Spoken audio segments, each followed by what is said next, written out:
लोगों ने तो उसको नकार दिया ही। लगता है कि भगवान भी या हनुमान जी भी अपने नाम का राजनीति में दुरुपयोग होते देख उन्होंने भी भाजपा को शापित कर दिया।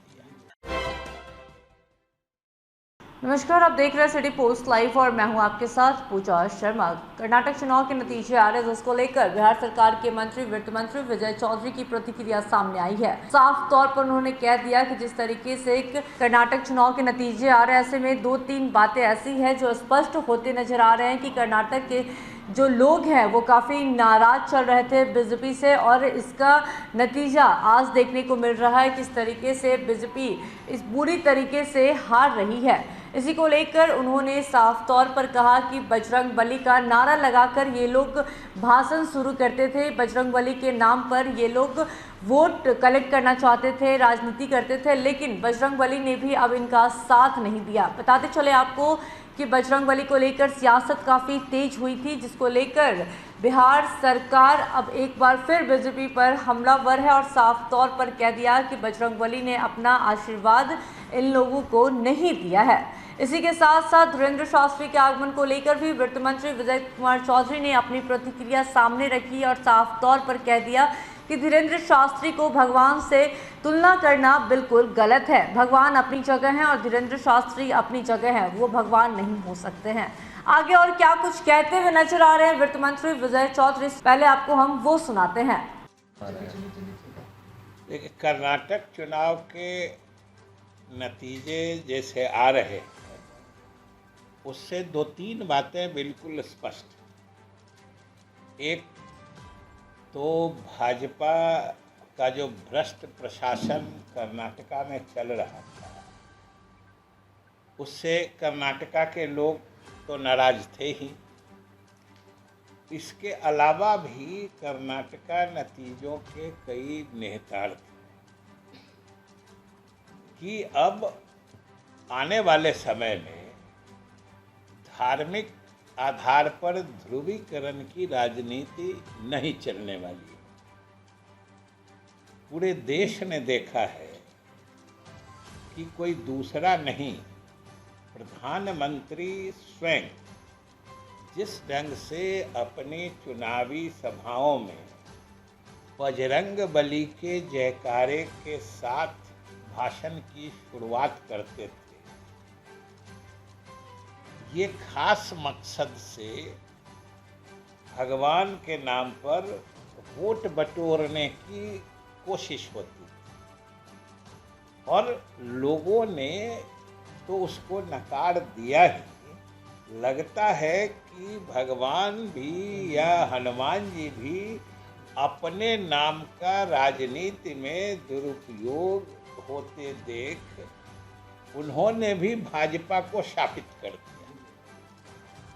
इसलिए तो इतने खराब नतीजे उनके लिए आ रहे हैं।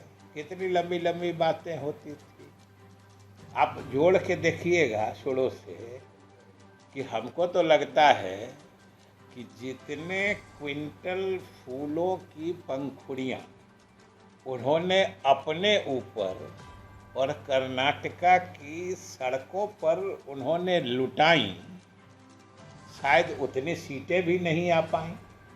कितने क्विंटल फूल आप देखते थे, एकदम किलोमीटर का किलोमीटर सड़क 3-3 इंच मोटे फूल की पंखुड़ियों से सज जाता। नतीजा क्या आया है? ये सब तो आंखें खोलने वाली बात है। तीसरी बात कि भाजपा की अभेद्यता या भाजपा को हराना मुश्किल है, ये जो एक परसेप्शन माहौल बनाने की कोशिश हो रही थी, ये अब बीते दिनों की बात है। और कर्नाटक चुनाव के नतीजे ने बता दिया है कि भाजपा विरोधी दलों में एक अकेले कांग्रेस ने उनकी वहाँ पे ये हालत कर दी है, जबकि जेडीएस भी समानांतर रूप से चुनाव लड़ रही थी। उसको भी अच्छी खासी 2 दर्जन से अधिक सीटें मिलने की उम्मीद है। और आप समझिए कि अगर वो दोनों दल एक हो जाएंगे तो कर्नाटका में भाजपा का क्या हाल होगा।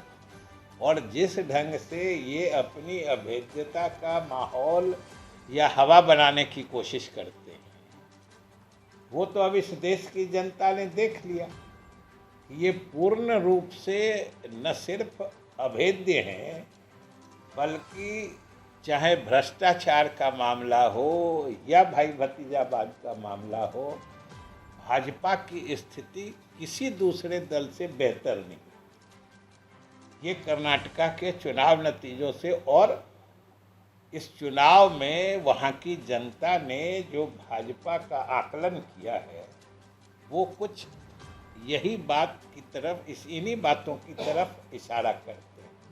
सुना आपने क्या कुछ कहते हुए नजर आ रहे थे वित्त मंत्री विजय चौधरी। साफ तौर पर उन्होंने कहा कि भगवान के नाम पर वोट बटोरने की कोशिश की जा रही थी, लेकिन अब ऐसा नहीं होगा। भगवान ने भी अपना आशीर्वाद नहीं दिया और कर्नाटक के लोग ने भी अपना नाराजगी जाहिर किया है और यही नतीजा बता रहा है कि कर्नाटक के लोग कितने ज़्यादा नाराज चल रहे थे बीजेपी से।